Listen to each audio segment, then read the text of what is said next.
ჯანდაცვის სტანდარტის წარმდგენია ავერსის კლინიკა. ჯანდაცვის სტანდარტის სპონსორია წყალი მთის 0%-იანი ბრომატით.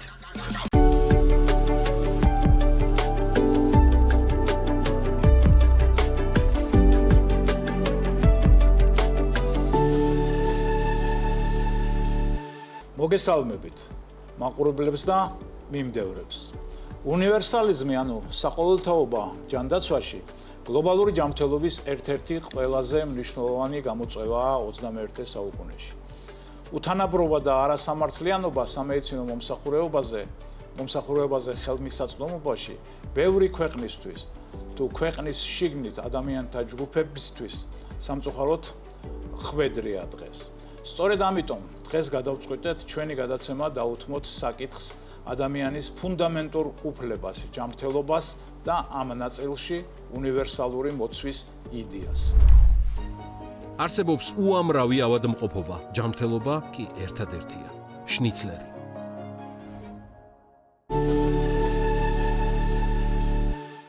ჯანდაცვის სტანდარტის დღევანდელი სტუმარიც უკვე შემოუერთდა BMG-ის სტუდიას. გუნდი ვეცადეთ, რომ საყოველთაო ჯანდაცვის თემები და მთავარი საკითხები თქვენთვის იმდაგვარად გაგვეშალოთ დღევანდელ გადაცემაში, როგორც ამას მაღალი სტანდარტი მოითხოვს და სწორედ ამიტომ სტუმრად არც მეტი და ნაკლები დავით სერგეენკო მოვიწვიეთ, ჯანდაცვის ყოფილი მინისტრი. სწორედ ბატონ დავით სერგეენკოს მინისტრობის დროს უკავშირდება საყოველთაო ჯანდაცვის პროგრამის ამოქმედება, რომელიც 2013 წლიდან დაიწყო და თავდაპირველად საყოველთაო ჯანდაცვის პროგრამა ორ ეტაპად ამოქმედდა, მისი ამბულატორიული ნაწილი და გადაუდებელი სამედიცინო მომსახურება და შემდეგ უკვე გეგმიური ოპერაციები და მათ შორის მშობიარობა. საქმიანებს მინდა შეგახსენოთ, რომ 2015 წელი იყო სწორედ ის პირველი წელი, როდესაც ყველა პოტენციური პაციენტი ჯანმრთელობის კერძო დაზღვევის პაკეტის მქონეთა გარდა საყოველთაო ჯანდაცვის პროგრამის მომხმარებელი გახდა. დეკლარირებულად კი სახელმწიფომ ყველა ამ ადამიანზე პასუხისმგებლობა აიღო.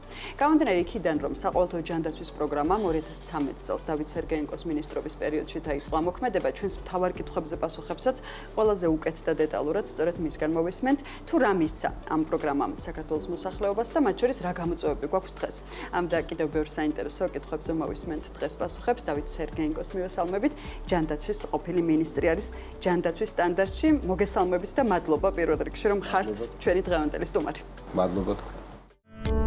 დავით სერგეენკო, ჯანდაცვის ყოფილი მინისტრი, Mediclub Georgias სამედიცინო დირექტორი. დავით სერგეენკომ დაამთავრა თბილისის სახელმწიფო სამედიცინო უნივერსიტეტი. გაიარა გადამზადებები 1991 წელს მოსკოვის ექიმთა პროფესიული განვითარების ინსტიტუტში და ბერლინის შარიტეს საავადმყოფოს კარდიოლოგიის ინსტიტუტში, ანესთეზიისა და ინტენსიური თერაპიის მიმართულებით, ასევე პედიატრიული კარდიორეანიმაციის მიმართულებით ჰარვარდის სამედიცინო სკოლაში, ბოსტონის პედიატრიულ საავადმყოფოში. 2003 წელს კი ოფშორული მედიცინის კურსი აბერდინში, გაერთიანებული სამეფო. 2005 და 2006 წლებში გაიარა გადაუდებელი მედიცინის კურსები თბილისში და მინიჭებული აქვს სახელმწიფო სერტიფიკატი ანესთეზიოლოგია, რეანიმატოლოგიაში და კრიტიკული მედიცინის დარგში. 1987-2002 წლებში დავით სერგეენკო მუშაობდა როგორც ექიმი, ანესთეზიოლოგი, რეანიმატოლოგი საქართველოს სხვადასხვა საავადმყოფოებში. 2002-2006 წლებში იყო Mediclub Georgias სამედიცინო მენეჯერი. 2006-12 წლებში საჩხერის სამედიცინო ცენტრის გენერალური დირექტორი. სერგეენკო 2012-19 წლებში საქართველოს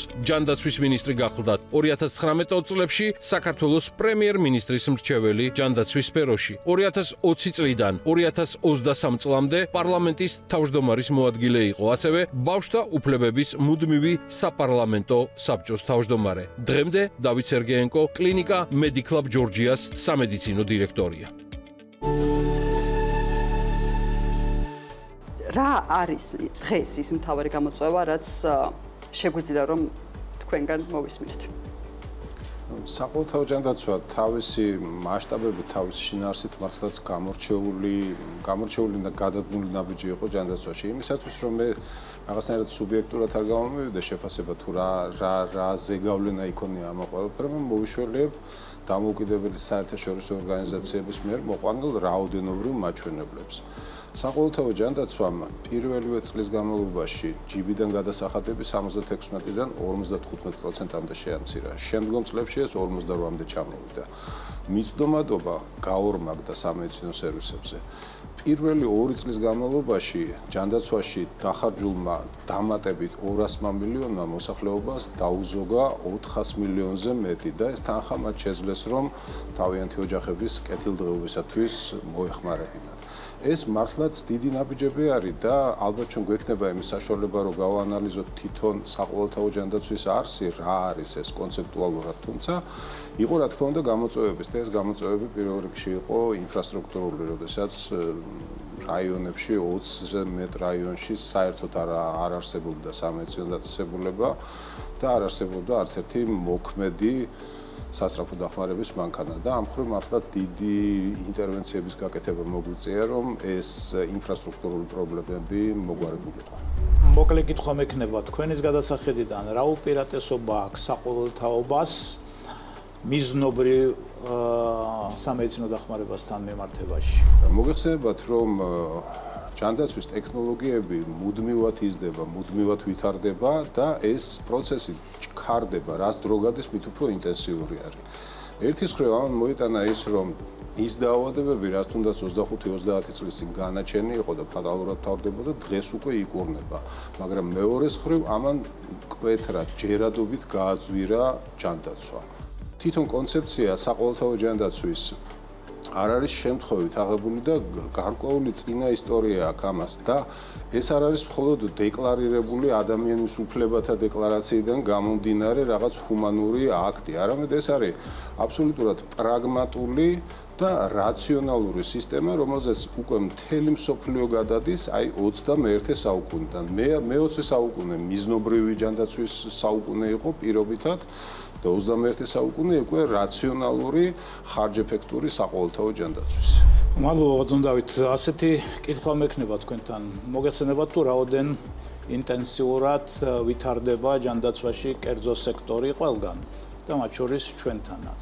როგორ ფიქრობთ, რა უნდა გააკეთონ მათ ერთობლივად სახელმწიფომ და კერძო სექტორმა, რომ საყოველთაობის პრინციპი, როგორც თქვენ ძალიან კარგად ახსენით ახლა, რომ ერთ-ერთი მთავარია, რომ ჩვენ კარგი დაცულობა გქონდეს მოსახლეობის, რომ უკეთესად განვითარდეს კიდევ.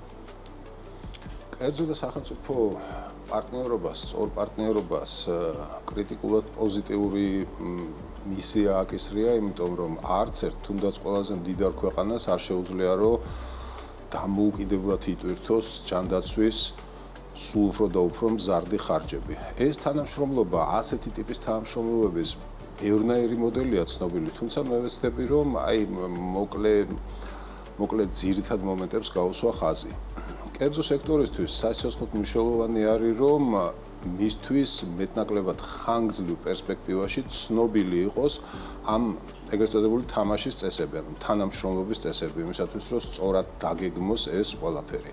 მეორეს მხრივ სახელმწიფო ვალდებულია რომ რაც უფრო ფართო არის კერძო სექტორის ხვედრითი წილი ამა თუ იმ დარგში, ამ შემთხვევაში ჯანდაცვაში, მით მეტი რეგულაცია შემოიღოს.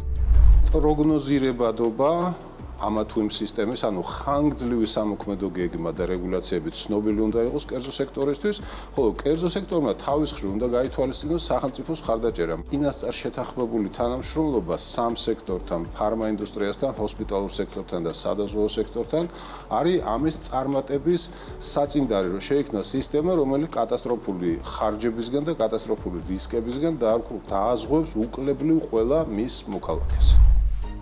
ჯანმრთელობაზე გამუდმებული ზრუნვაც ავადმყოფობაა. პლატონი.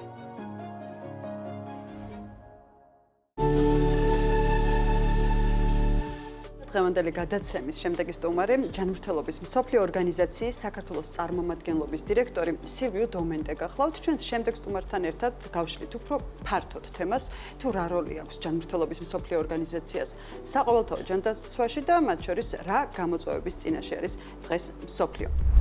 სილვიუ დომენტე, ჯანმრთელობის მსოფლიო ორგანიზაციის საქართველოს წარმომადგენლობის დირექტორი. დოქტორი სილვიუ დომენტემ სამედიცინო განათლება მიიღო მოლდოვას რესპუბლიკაში, შემდეგ კი მეცნიერების მაგისტრის ხარისხი საზოგადოებრივი ჯანდაცვის მიმართულებით ლონდონის უნივერსიტეტის ჰიგიენისა და ტროპიკული მედიცინის სკოლაში. დოქტორმა დომენტემ პროფესიული კარიერა ქირურგად დაიწყო სასწრაფო დახმარების საავადმყოფოში სწავლის დამთავრებისთანავე გადავიდა მოლდოვას რესპუბლიკის ჯანდაცვის სამინისტროში და იქ მუშაობდა საერთაშორისო საერთაშორისო ურთიერთობების დეპარტამენტის ხელმძღვანელად თითქმის 6 წლის განმავლობაში. 2004 წელს ის შეუერთდა გაეროს ოჯახს, მუშაობდა ჯერ UNICEF-ის მოლდოვის ოფისში, ხოლო 2008 წლიდან ჯანმოში. 2013 წელს დოქტორი დომენტე გახდა ჯანდაცვის მსოფლიო ორგანიზაციის გუნდის წევრი ათენში, საბერძნეთში. თავდაპირველად ჯანდაცვის სისტემების ანალიტიკოსად, შემდეგ კი ჯანდაცვის პოლიტიკის უფროსი მრჩევლის როლში 2019 წლის მარტამდე. 2019 წლის აპრილიდან დოქტორი სილვიუ დომენტე არის ჯანმრთელობის მსოფლიო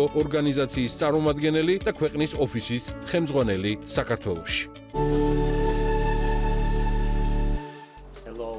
გესალმებით, პირველ რიგში მადლობა მოწვევისთვის. დავიწყებ საუბრით იმ თემაზე, რომ ჯანმრთელობა არის ადამიანის ფუნდამენტური უფლება და თუ ყველა ამაზე ვთანხმდებით, ყველას უნდა ჰქონდეს ამ უფლებით სარგებლობა გამონაკლისების გარეშე და ამ შემთხვევაში ეს არის აქ შემოდის საყოველთაობის ცნება, რაც ნიშნავს იმას, რომ ყველას მსოფლიოში უნდა ჰქონდეს სერვისებზე წვდომა, ის სერვისებზე, რაც სჭირდებათ სწორ დროს და სწორ ადგილას.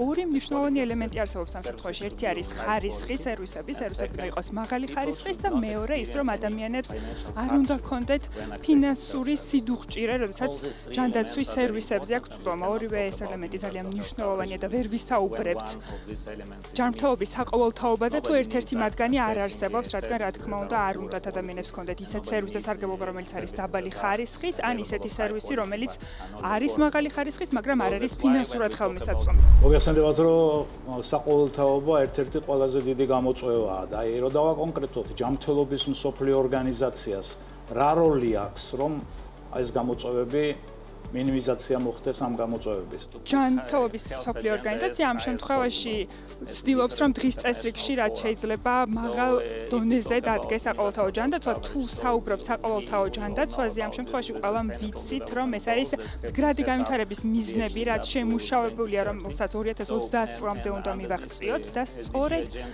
ამ დღის წესრიგის ფარგლებში სპეციალური ინდიკატორი არსებობს საყოველთაო ჯანდაცვის მიმართულებით, რასაც უნდა მივაღწიოთ და ჯანმრთელობის მსოფლიო ორგანიზაცია არის ორგანიზაცია, რომელიც ამ მიზნის მიღწევის მონიტორინგს ახორციელებს და რასაც ვცდილობ და რასაც ვაკეთებთ აქტიურად არის ის, რომ ამ ინდიკატორების მონიტორინგი ხდება საყოველთაო ჯანდაცვის ინდიკატორების მიმართულებით და ვხედავთ, რომ ინდიკატორები იზრდება 2021 წლიდან მაგალითად და 44%-დან 68%-მდე არის გაზრდილი.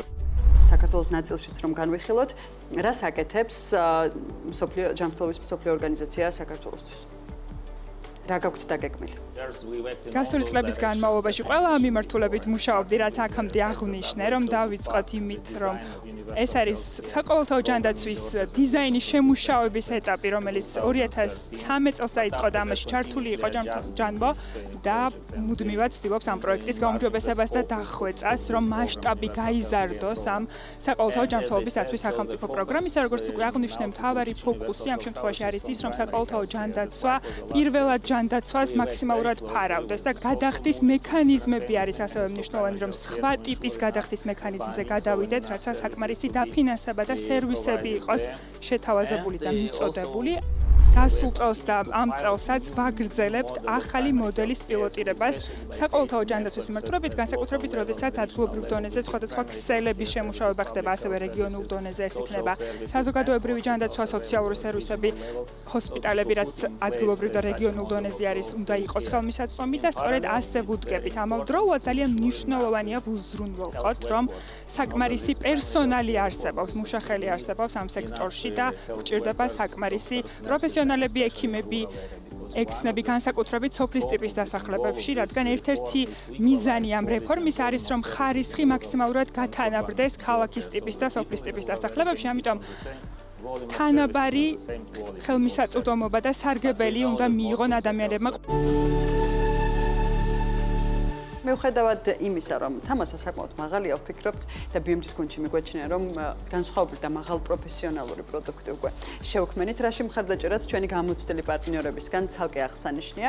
მადლობა ამ ნდობისთვის და მხარდაჭერისთვის ჯანდაცვის სექტორში ნამდვილად მაღალი სტანდარტის მქონე კომპანია Aversis კლინიკებს და Coca-Cola Bottlers ჯორჯიას, რომლებმაც მხარდაჭერა ფაქტობრივად სასტარტო ეტაპზე უპირობოდ გამოგვიცხადეს. მადლობა ყველა პარტნიორს და მაყურებლებს, რომელთა გვერდში დგომით და ვისთვისაც გაგვაჩნით ჩვენს მედია პროდუქტს. ეს იყო ჯანდაცვის სტანდარტი, ამირან გამყრალიძესთან და ნინი ლონგურაშვილთან ერთად.